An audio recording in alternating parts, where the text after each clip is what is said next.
Pregnancy Today, the health edition of the program. Before we delve into our topic of discuss today, I just received bad news concerning a dear friend, and she's also a loved one.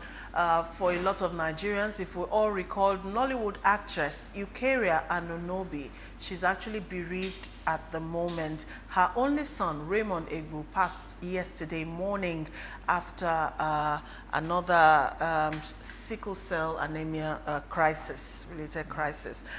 He was 15.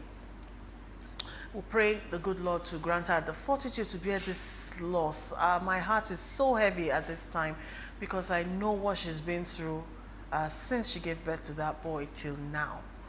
So many hospital episodes. Our heart goes out to her today, and we just pray that God will give her the fortitude to bear this irreparable loss. It's a big one. All right, we're looking at pregnancy and related illnesses. On the show this morning, we are being joined by Dr. Joy Agbara. She's a consultant obstetrician and gynecologist at the Lagos State University Teaching Hospital, LASUTH, here in Lagos. Many thanks for joining us on the show today. Good morning, ma'am. Thank you for coming on the show. Okay, let's go straight into what we're discussing on pregnancy and related illnesses. We all know carrying a human being, you know, inside of you as a woman for 9 months, it's not a joke. It takes a whole lot of changes going on in there, things going on beyond what the ordinary eye can see and all of that. But I like to come from a medical point of view. How really does medicine, you know, view pregnancy and a pregnant woman? Thank you very much. Well, pregnancy is a physiologic process, you know, by which a new child is given birth to. And nature has put it in place that for a new baby to be born, a woman needs to get pregnant. The pregnancy needs to go through phases, and then, you know, parturition will take place for the baby to come. And the joy of every obstetrician would be for you to be able to help a woman deliver a healthy baby, you know, such that the woman is also happy and healthy. And that's what medicine is all about. It's a process, a long process from, you know, sexual intercourse, fertilization, implantation, and then the growth of pregnancy, up to the point of, you know, labor, and then bringing forth up to 42 days after delivery, the postpartum period where, you know, the processes that have been put in place are now regressing back to the pre-pregnancy state. Okay, sorry, just let me quickly ask a follow-up question. Why I asked how medicine, you know, views pregnancy is because getting pregnant, bringing to birth is natural, as it were, you know, and all of that, without the necessary interference of medicine. You know, would a woman also be able to successfully, you know, carry a pregnancy full term and deliver without any form of medical interference? Of course, in the days that predated medicine, women were bringing forth. But the advantage of medicine is that those days, you know, a lot of maternal deaths, fetal deaths were attributed to witches and you know, cultural religion and all that. But with the advent of medicine, we've come to realize that some of these things that happen, the deaths that happen, are actually complications of pregnancy that could be discovered earlier and managed properly, and then the woman or the baby would not have to die. And so that's the role medicine is playing. Of course, a woman in the village who has nobody attending to her is going, you know, to deliver, but the risk of complication is much more there. Yes. So that's the role of medicine. Okay, let us look at some of the issues that could occur when a woman becomes or gets pregnant. One of them that I have noticed most times that could be scary for me is bleeding. I don't really understand why a woman should be bleeding when she's pregnant. I think it's called spotting. Okay, yes. Well, for us obstetrician, bleeding in pregnancy, we look at it at phases. Before 28 weeks of gestation, which is the age of viability in this country, or 24 weeks in other climes and 20 weeks in USA, you know, bleeding in a pregnant woman is considered to be maybe a sign of miscarriage. Now, it can be different forms depending on what is there. It can be a threatened miscarriage, meaning that the woman is bleeding, maybe having pain, you know, but the internal os, the os is the neck of the womb through which the baby will come in, which is supposed to be patent through pregnancy up until it's time to deliver. That is a term. You know, for whatever reasons, many reasons have been adduced to it, risk factors that are there. You know, the woman begins to bleed. Naturally, what nature has done is that the pregnant uterus is quiet. The hormone progesterone, which is the progesterone that controls, you know, parturition, you know, helps to keep the uterus quiet. But in some instances, due to, you know, maybe microbleeding, irritations, or maybe iatrogenic, meaning induced, you know, that quiescent state is removed. And then activity goes on there, which can, you know, of course, when the uterus becomes irritable, what it wants to do is to expel its whatever content. is inside. Okay. Yes. If the progesterone level, for instance, is not sufficient, it may also not be able to maintain that quiescent state, and then, you know, of course, miscarriage could happen. So you can have threatened miscarriage when the os is closed. You can have cases where it's a complete or incomplete miscarriage. And then, of course, the one that we talked about a time ago could be an ectopic, meaning that the pregnancy ab initio was not implanted in the normal place. right place, okay. It was outside of the womb. Outside of the womb, okay. You understand? So those are things that could predispose to bleeding earlier. Now, the question is, why miscarriage? We know that fourth trimester bleeding, meaning the first 12 weeks of First 3 pregnancy. months. First 3 months of pregnancy, you know, one of the commonest causes of miscarriages would be chromosomal abnormality. The body also has put in check mechanism to ensure that a healthy, well-formed baby is brought forth. And so when you have chromosomal problems, and one of the ways the body will have to check that will be to expel that pregnancy. That accounts for about 90%. So sorry to butt in, but then the body, as you're trying to explain, recognizes if a fetus is not healthy on its own. It does. Okay. Because mechanism controls it. Okay. Yes.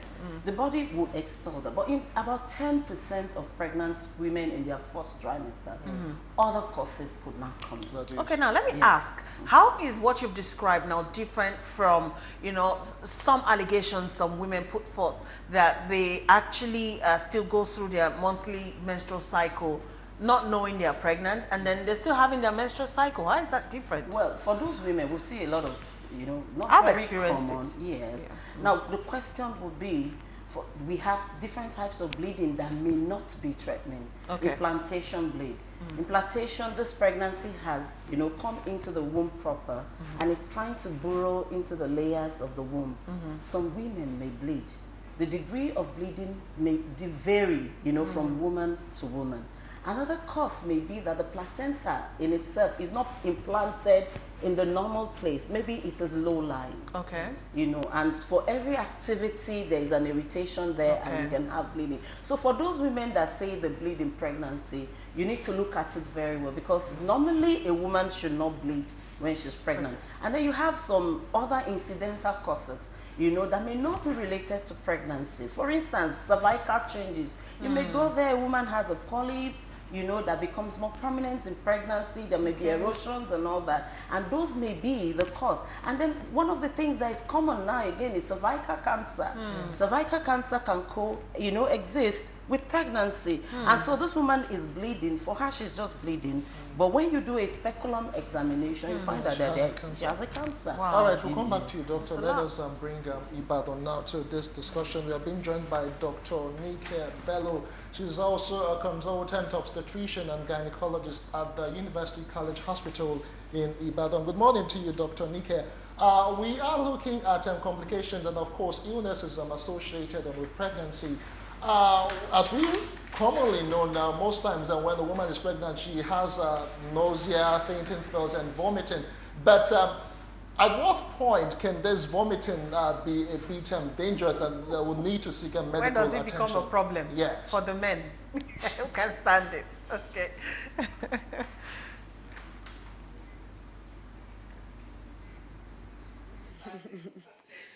Okay, good morning. When does it become a problem? As you have said, nausea and vomiting is part of pregnancy and expected sometimes.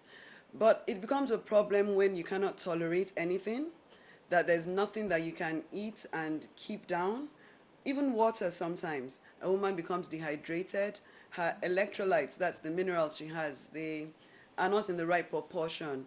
So those things become a problem. In that situation, she needs to seek medical help. Now, sometimes the medical help that will offer her will be something as little as changes in her diet or changes in the way that she eats her food, as in eat before she's too hungry, eat dry stuff, less oily stuff. Or sometimes those changes could mean that she needs medication. Sometimes that treatment could actually mean that she needs admission altogether and to be given fluid and be fed outside of her mouth and her guts so that we can rest that area and get her to get better.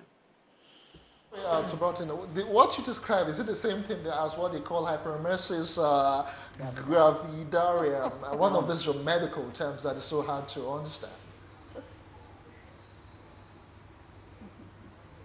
Absolutely. No, you're not doing body at all. We should give you a diploma. Yes, hyperemesis gravidarum. That's it. Can all of us not be doctors on the show? You know, like, there's some lay people here in the studio, myself, for instance. All right, Dr. Agbara, who is here with us in Lagos, has already talked about bleeding in pregnancy and also ectopic pregnancies. Let's enumerate, properly now some of the other complications that could arise in pregnancy.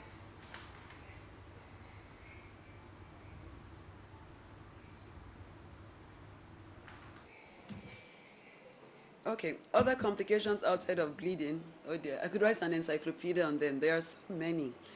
But let's start from the early parts. The things that are the worst problems at the early parts are things like vomiting, like bleeding, like urine infections, like pain. And then as pregnancy progresses, other things come into play. Some women who have, some women are likely to abort in the later part of pregnancies if their cervix that she talked about, the neck of the womb, is not firm enough to keep the place closed. And then women that had medical disorders that are not really apparent before pregnancy, the kinds that pregnancy accentuates, you'll find those ones rise in the middle of pregnancy. So things like hypertension, like diabetes, or women that have sickle cell disease, as the pregnancy progresses and pregnancy now impinges on those medical disorders that were not really a problem before, then they now really become a problem for them then. And there are other things that might not necessarily be due to pregnancy, but because when they come up in pregnancy, there are concerns about how it affects the baby or about how the treatment of it affects the baby. Things like seizure disorders, like asthma, like peptic ulcer disease, the whole range of medical disorders you can have. There are things that you get to treat a pregnant woman for as well. But the pregnancy-specific ones, I think the worst ones will be things like bleeding, like blood pressure disorders, like diabetes, like a few other things, but those are probably the commonest things we see. Oh, of course, not to forget anemia and malaria, because we live in Nigeria. Dr. Nike Bello, let us stay with Dr. Joy for a bit. I am very interested about pain because I've had women around me complain about pain sometimes when they get pregnant. Ordinarily, should pregnancy be painful? Well, ordinarily, pregnancy should not be painful, but there could be some degree of discomfort. The woman should be able to distinguish between pain and discomfort. Okay. Discomfort, yes, there's a pelvic fullness. This pelvis was empty before, but it's carrying something and it's putting pressure on the surrounding structures there, including the bladder, the rectum, the muscles, the nerves. And so most times they will describe pressure. 2, lower back pain. You see, with pregnancy, as pregnancy progresses, the curvature of the back alters, so the woman becomes more protuberant, and then if ab initio the woman also has bad posture like most of us do, it can worsen it, and so they come down with lower back pain. But the pain should be tolerable. It should be something that could respond to mild analgesia. By the time a woman is beginning to have more discomfort or pain, then she needs to seek medical attention, because then, of course, it will not just be, business as usual. There may be other things that are ongoing, like miscarriages, could be preceded by pain before even the bleeding. Okay. You understand? And conditions like abruptio, where, the placenta is separated, we have pain, and then you have bleeding and all that. So when the pain becomes the threshold of pain, the question will now be, how do you define the threshold? Every woman should be able, you should know what is tolerable for you. Yeah. By the time the pain you are experiencing in pregnancy is beyond your threshold of tolerability, then you need to seek And medical of course, support. you're not in labor. Yes, You you're don't not feel in that kind labor. Of course, pain. labor can Yes, cause pain, yeah. which could be preterm or even normal labor, Okay. of course. Yeah. All right, let's talk about some pregnancy disorders, like Dr. Billy was trying to say there, that are accentuated in pregnancy. For instance, I know a lot of pregnant women complain seriously of heartburns, and sometimes that could even lead to peptic ulcer. What really goes on in the body, that pronounces all of this in pregnancy? Okay. If you look at the physiology of pregnancy, one of the things that happen in the gastrointestine, that is our gut system, is that the hormone we talked about, progesterone, apart from creating a quiescent state in the uterus, can also slow down the gut motility. There is movement. When we eat, food goes through the esophagus to the stomach, then, the digestion process. This is slowed down in pregnancy. And what that means is that the time that food spend, in the stomach is more. And that could predispose to Why is that? dyspepsia. That's the way it is. Seeing as which there's another individual Yes, sharing the that's food. one. No. Two, again, especially when pregnancy begins to advance. Okay. The uterus is, sited in the pelvis. Now, but as pregnancy advances, it becomes an abdominal, organ, and then begins to impact pressure on the stomach. The stomach is, just between the middle and the right side of the, the body or the abdomen. And when something is growing, there's a pressure there, and that reduces, as it were, the capacity of the stomach. And then there is the risk of, reflux. Don't forget that the relaxation taking place, if you look at the way nature has designed man, there are what we call sphincters, like control valves, that make sure that when we eat food, it doesn't come out. Come back, Now, part of what those hormones do is that they relax the valves, the sphincter. And because the sphincter is relaxed and there is increased upward pressure on the stomach, the chances, of a reflux is there. And what is reflux? The content of the stomach is acidic. Nature has prepared in such a way that the mucus covering, of the stomach, it provides a barrier. Okay. So, like kind of neutralize the effect of the acid. But that when it is persistent, that reflux going there, the lower part of the esophagus is not as mucoid cover as the stomach proper. Yeah. Do you understand? And so what happens, the acid that is a content of the stomach begins to act on the mucous lining. So from dyspepsia, it can become, for a woman who had ulcer before, for some of them, it may become exaggerated. So what we tell them is, one, you let them know what is happening to them. Two, eat in smaller portions. Don't stay and eat one big bowl of eba. You can take it in portions. That gives the body time, to be able to handle it. And then finally, when you eat, don't immediately go and sleep. Do some form of light activity, which will help to enhance, digestion and all that before you go to bed. And that could help. Of course, where all those don't have there, you can use your antacids and anti-ulcer drugs. Okay, let us talk about another aspect of illness that's associated with pregnancy. I know some women, they didn't have diabetes before they became pregnant. And when they do get pregnant, it arises. I mean, what could be the cause of that? Yeah, well, we call that kind of diabetes gestational diabetes, meaning that you find it was first detected in pregnancy. Of course, we have those ones that are pre-gestational. We don't really have the habit in Nigeria of checking ourselves up. So some women may actually be diabetic or may have family history of diabetes, and then it becomes overt, very pronounced in pregnancy. But for some, the physiology of pregnancy again there are hormones of pregnancy, you know, that tends to pull the sugar more into the blood. You understand? You have them there, cortisol and all that interplay of hormones there. And so that we say that pregnancy itself is like is a diabetic state. Do you understand? But the threshold, the way our body handles it varies.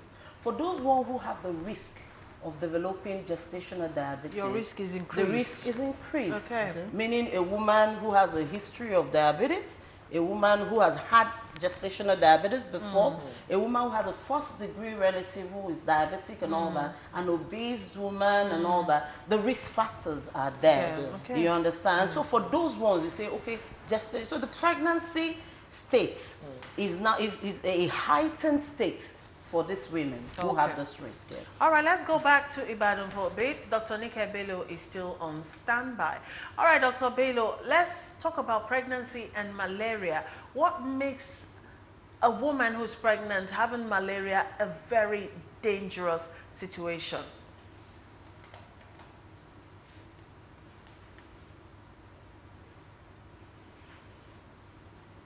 Okay, malaria, the way malaria works is that when the mosquito bites and it releases the organism that causes malaria, it gets into the blood, it breaks it down, and thereby it gets into the blood cells and break them down, and that causes the anemia.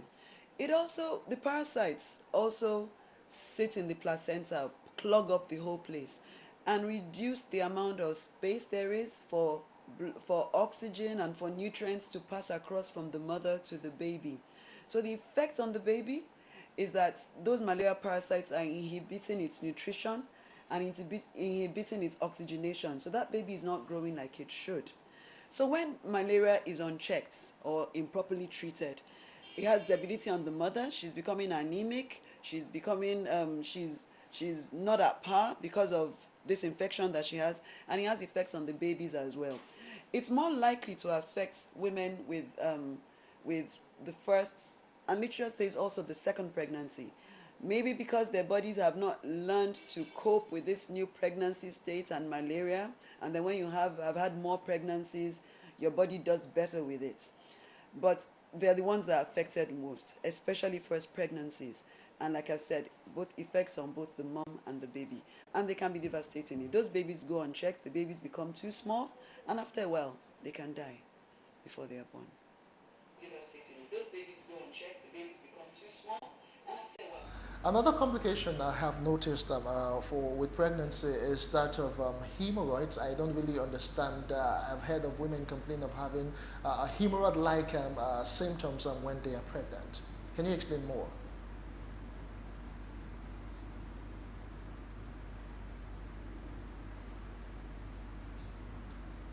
Well, hemorrhoids, as a medical term, is something that happens in the anus. It's like a proliferation of veins that become enlarged and inflamed and painful, right? And that's what I'm going to talk about. Now, I do understand that the Yoruba name for hemorrhoids, jedi jedi as we say, it is ubiquitous. It doesn't necessarily mean those hemorrhoids. It means any and everything that causes back pain, abdominal pain, diarrhea, constipation, anything in Yoruba land is called jedi jedi. But hemorrhoids is not all those things, it's just that. Now, what makes hemorrhoids worse in pregnancy is that the pressure of having a large uterus and a baby that's growing, it's increasing the downward pressure on those effluents, those outlets from the lower body, the anus being one of them. So it allows this anus, if someone is predisposed, or even people that didn't even have it before, but that extra pressure just makes that place looser, makes that place, so to speak, protrude out, right? And that can be painful. So some of them, when it's not bad, they get to push it back by themselves. But then when it becomes really bad and the pressure is a lot, then they can't push it back anymore. And that one needs an intervention. But there are drugs that we can give to make it more comfortable for them. And usually, in the most parts, when the pregnancy ends and the pressure is off that anus, everything goes back to the way it was before. Usually, in the most parts, when the pregnancy ends and the pressure is off that anus, everything goes back to the way it was before. For a bit now. What are some of the life-changing alterations, that could arise from being pregnant, to the mother?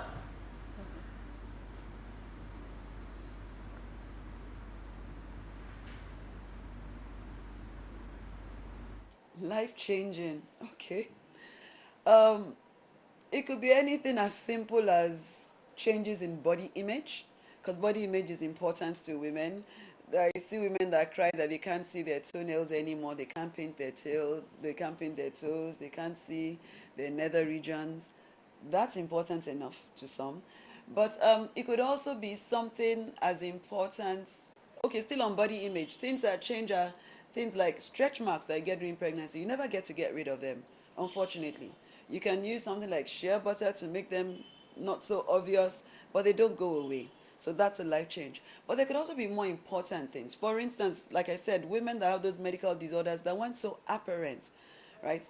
But like Dr. Joy has said that the pregnancy state being a state that makes glucose available because the baby needs that glucose, that's why it does that. Those women that now that now get diagnosed of diabetes because that pregnancy changed their bodies, and then they now have to deal with that diabetes for the rest of their lives, which they might not have had if they didn't get pregnant, right? Because they were predisposed, but they might not have had it. And there's some other disorders that way, like maybe kidney disease, that you could have been managing, but the pregnancy state worsens so much more because it puts so much more effort and so much more pressure on your kidneys. And then it puts them into a worse state, and then they're now dependent on dialysis and things like that. But pregnancy on a whole, all the changes should reverse after pregnancy. So pregnancy should not change your life forever, except in those extenuating circumstances. It should actually just be changes that your body gets to deal with, and then you get it, and then it ends at 9 months, and then everything goes back to normal. For all of these experiences for a woman. But then having a baby is a beautiful thing. Thank you so much, Dr. Nike Bello, for joining us on the program today. She's a consultant, obstetrician and gynecologist from the University College Hospital in Ibadan. Doctor, we have a question here from one of our viewers. Actually, a man, says Mr. Bello from Lagos. He asked, how much calcium, exercise and blood tonic does a pregnant woman need, and at what stages of her pregnancy? How much? Calcium. Exercise and blood and tonic.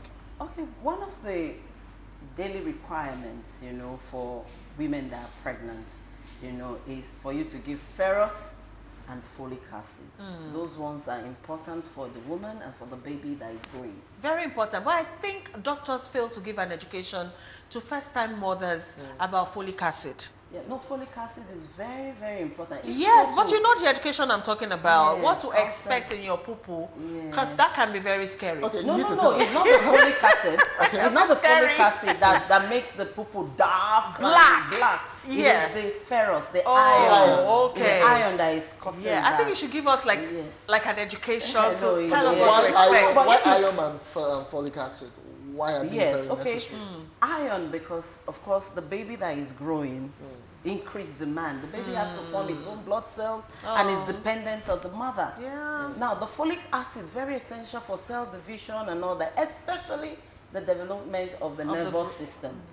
So neural tube defects and all that have been found to be common, with people who have deficiency of folic acid. And because the body stores is not enough, you understand, you need to supplement that. Now the calcium is not one of the routine drugs prescribed. I know that so many of our patients, when they come, they're already on ferrous, folic acid, calcium. Calcium is required in a woman that you have documented to have a deficiency, especially in reducing the risk of a condition called preeclampsia. It's only effective if there's a documented deficiency. But outside there, they tell them a lot of things. They give the calcium and say it protects the woman, because we don't really do those tests.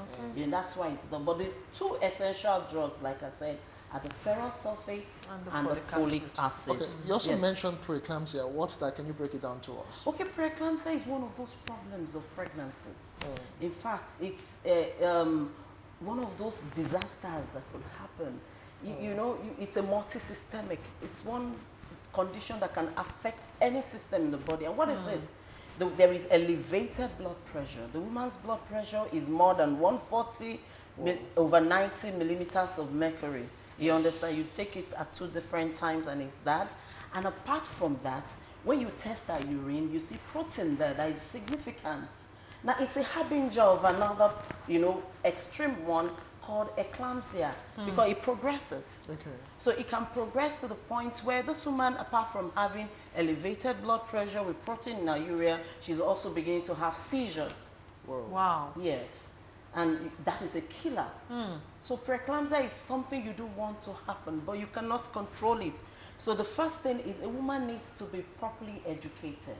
She needs to have good antenatal care, especially for those that are going through pregnancy for the first time. And of course, for those maybe who have remarried and all that, the other risk factors, an obese woman, a woman who was hypertensive before she even got into pregnancy, and even now, career women, we're going into pregnancies later, Yeah. So all those processes are already in place, and then pregnancy with its burden Just enhances will it. just enhance it. So that's preeclampsia, and you don't want preeclampsia to happen. But of course, if you detect preeclampsia earlier, you want to control her blood pressure, you want to prevent seizure, and they want to plan the delivery of the baby. Because I said it's a multisystemic, disorder. It can affect the brain. The woman comes down with stroke. It can cause blindness. It can affect the lungs. It can affect the liver. It can actually cause liver rupture. Wow. And derangement of the clotting profile. It can affect the kidneys. So a woman who came to deliver, who was all her plan was to get pregnant and bring forth, she's now having acute renal problems. She's going for dialysis and all that, and all that. And so it's something you don't want to happen. But even when you've put everything in place, it can still happen. That is why you need to look out for it.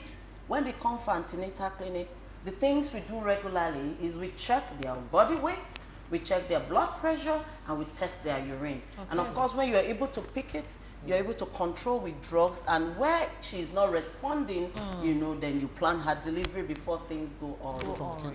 Wow. All right, doctor, let's talk about advancements made so far in medicine in making sure that a pregnant woman, carries her baby to full term and has a safe delivery.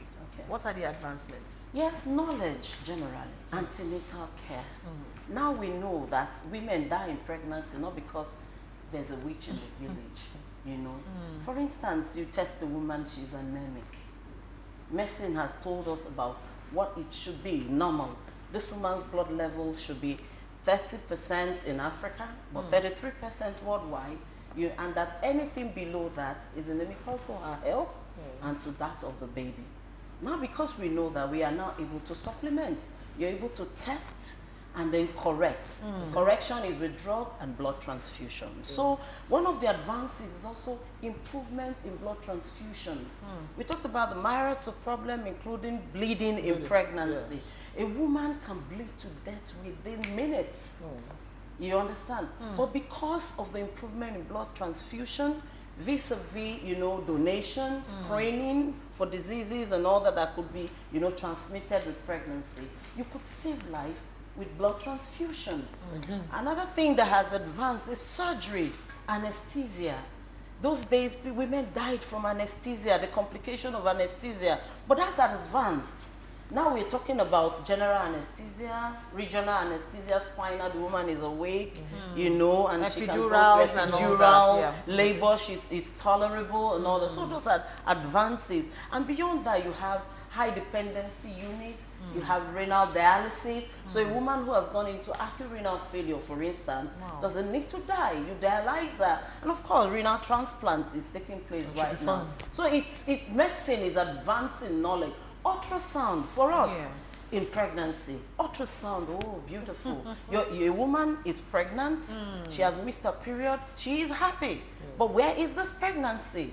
With advancement in ultrasonography, you're able to check now. In fact, now we've moved from abdominal in all cases to those very early ones that you do transvaginal. You understand? So you're able to pick, is this baby where it's supposed to be? Is it in the tube? If it's in the tube, oh, laparoscopy. advancement. You don't need to open up a woman again. What's that one called where a woman who is in labor, you put her on the machine and you can actually monitor the progress? Yeah, you have the what's that one called? cardiotography. Yeah. In fact, they are Myra alone. So Okay, if you, doctor. and when What's you're that working in a center that you have, oh, you're so happy. You're so Okay, happy. doctor, we have some questions from some viewers watching. This one, she says, I'm Oluwa Loba, Lagos. I need to know if I'm still pregnant, if I can, let me try and paraphrase. I need to know if pregnancy can still survive after 5 days of bleeding. I am a victim. Well, it depends on the stage of pregnancy. Threatened miscarriage, and then the degree of bleeding. Is it spotting? Is it overt or frank bleeding? You understand? So, yeah, some people may have in early pregnancy spotting, and that could be for a while. The important thing is to do an ultrasonography to be sure that the baby is still there, the developing fetus is still there. And of course, if a woman have in later pregnancy an abnormally sighted placenta, she could bleed, you know, and it could just be a warning bleed, and then she starts bleeding, you know. Of course, when it's torrential or life-threatening, you're supposed to terminate that pregnancy. So it is possible. For her, if she's bleeding, she needs to see a doctor. We need to be sure, you know, of whether the pregnancy is still there, and two, you know, when a woman bleeds, it will affect her hemodynamic status. We need to be sure that she's hemodynamically stable first. Okay. You know, it takes a healthy woman to be able to carry pregnancy to term. Okay. So she needs to see her doctor. All right, well, another quick one. Good morning to you all. I love your program this morning. How can you know if your baby has sickle cell during pregnancy? Well, it starts from pre-pregnancy. You know, the education is increasing. First, the couple needs to know their genotype. Okay. When a woman is an AS, you know, and the man is an AS, there's a 20% chance for each pregnancy of having a sickle cell disease baby. And so it starts from prenatal testing. Test yourself to be sure. A woman who is AS should look for an AA man to get married to. Of course, then you have, you know, antenatal diagnosis that you can do. You know, you have chorionephilous samples, amniocentesis, and you do chromosomal studies when the woman is pregnant. Of course, first trimester pregnancy and early second trimester pregnancy to be able to make a diagnosis. You know, now they're even talking of the free DNA, maternal fetal DNA, where you don't even need to do those invasive things. Just get the maternal blood, you know, and then test for if they you know, use it to determine the genotype. Okay, quickly, we're rounding off. This one says, please, what's the implication of getting pregnant after a long break from the first child? Well, the implication is that the experience, pregnancy is this pregnancy. But one of the things that could happen is, for instance, you were 25 when you had the first baby, and you took a 10-year break, you're now 35, you know that the risk that are involved in pregnancy will change. Of course. The older the woman is. Yeah. So age is a factor. And then, of course, the symptoms and signs of pregnancy, you will look like you're just starting afresh because you've forgotten the experience. So apart from that, it's still the same thing. Okay. All right, doctor, to conclude on our topic today, maybe a general advice, you know, to women, expectant women, women who are pregnant, and those who are, you know, almost there. You know what I mean? Yeah. From me to you, pregnancy is a beautiful process. We thank God for that process. It's a process not without its own setbacks, but we have advanced, you know, in ensuring that you bring forth healthy babies and you're happy and you're healthy.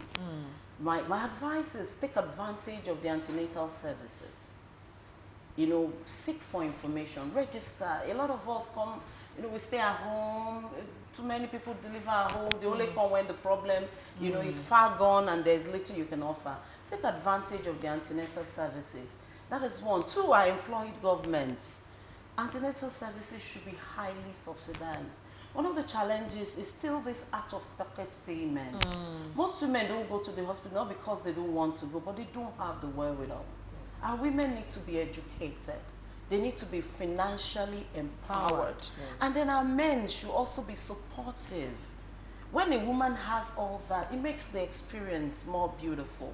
And the policies, you know, the antenatal coverage is still very low. We need to do that. The National Health Insurance Scheme, we've been talking about that. Take this burden off those women. Let them just be faced with that problem that pregnancy brings, you understand? She should not be there thinking of, oh, there's Other no money things, for yeah. food, there's no this one, you know. And then, of course, contraception. Plan your pregnancy. You know, if you look at your income and plan your pregnancy, space it. Anemia that we talked about, a woman who is having recurrent pregnancy, you're not giving yourself, your Enough body time to to recover. And so you're increasing your risk, you know, of complication in subsequent pregnancies. Okay. You understand? And then, of course, you'll be able to tell when to stop. All right. Thank you All so right, much, thank you, Dr. Doctor. Joy Agbara. Thank you indeed for coming so on the much. show today. It's been very informative, educative, and enlightening on the program today. Our guest has been Dr. Joy Agbara. She's a consultant, obstetrician, and gynecologist from the Lagos State University Teaching Hospital, Lagos. Thank you again for coming. Once again, our heart goes out to Eukarya Anunobi, Nollywood actress. She's bereaved at the moment. She lost her 15-year-old son, Raymond Egbu, yesterday to the sickle cell anemia. We pray God will console her at a time like this. Amen. Well, just one Yeah. quick take home from all that you heard today. The essence of prenatal care cannot be overemphasized. If you are pregnant, make sure you actually do prenatal because it could save your Please life. do. It could. All right, coming up after this break is the Indomie noodle segment. Of course, today, once again, we will be spinning and picking 10 lucky winners.